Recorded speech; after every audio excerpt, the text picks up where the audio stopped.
En este video les voy a hablar sobre 4 distintos tipos de operaciones unitarias. La electrodeposición es un tratamiento electroquímico donde se apegan los cationes metálicos contenidos en una solución acuosa para ser sedimentados sobre un objeto conductor creando una capa. El tratamiento utiliza una corriente eléctrica para reducir sobre la extensión del cátodo los cationes contenidos en una solución acuosa. Al ser reducidos los cationes precipitan sobre la extensión creando una película fina. La electrodeposición se emplea principalmente para adjudicar una capa con una propiedad ansiada a una superficie que de otro modo escasea de esa propiedad. Resulta muy común el uso de la electrodeposición metálica en joyas elaboradas con metales baratos a los cuales se le da un revestimiento de una delgadísima película de oro, plata, etc. Esto se hace para aumentar su valor, mejorar su apariencia o para protegerlo de los efectos negativos del medio ambiente. También podemos observar que las tarjetas electrónicas por lo general vienen revestidas de una película de oro de algunos micrones.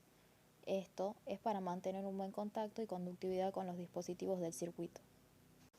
En esta imagen podemos observar un generador que crea una corriente eléctrica que realiza la migración de los iones del electrolito hacia el cátodo, que sería la pieza a cubrir.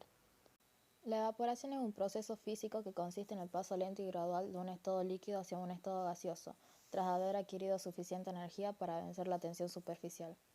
La evaporación se puede producir a cualquier temperatura, siendo más rápido cuanto más elevada sea esta.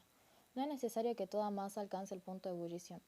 Cuando existe un espacio libre encima de un líquido, una parte de sus moléculas están en forma gaseosa, y al equilibrarse la cantidad de materia gaseosa se define como la presión de vapor saturante, la cual no depende del volumen, pero varía según la naturaleza del líquido y la temperatura. Si la cantidad de gas es inferior a la presión de vapor saturante, una parte de las moléculas pasan de la fase líquida a la fase gaseosa. Eso es la evaporación. Vista como una operación unitaria, la evaporación es utilizada para eliminar el vapor formado por ebullición de una solución o suspensión líquida para así obtener una solución concentrada. Se puede hacer por calentamiento o a presión reducida. En la gran mayoría de los casos, la evaporación vista como una operación unitaria se refiere a la eliminación del agua a una solución acuosa.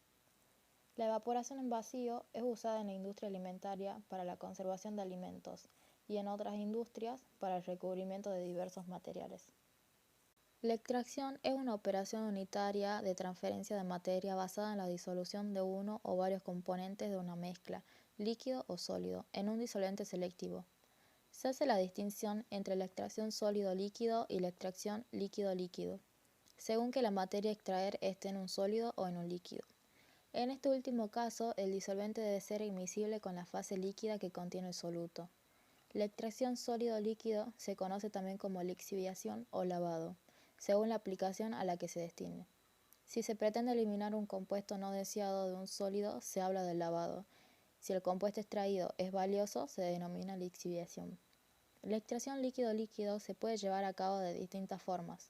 Normalmente se trabaja en continuo y cabe distinguir dos modos básicos de contacto: contacto por etapas y contacto continuo. Esta técnica es muy utilizada para separar los compuestos orgánicos de las soluciones o suspensiones acuosas en las que se encuentran.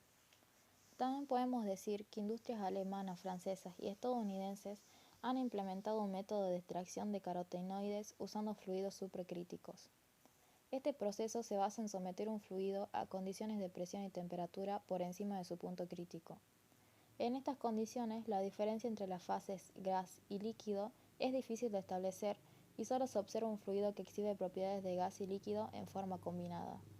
De esta manera, los fluidos supercríticos empiezan a exhibir importantes propiedades de solventes cuando son comprimidos a densidades semejantes a las de los líquidos. Se denomina filtración al proceso unitario de separación de sólidos en una suspensión a través de un medio mecánico poroso, también llamado tamiz o filtro.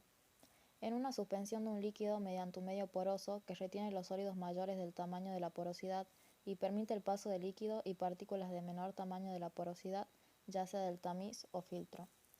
La técnica consiste en verter la mezcla que se quiere tratar sobre un filtro que permita el paso del líquido pero que tenga las partículas sólidas.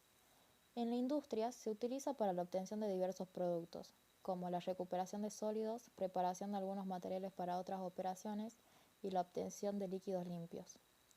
La filtración ayudará en la propuesta de soluciones que mejoren los procesos industriales para evitar el desecho de sustancias tóxicas.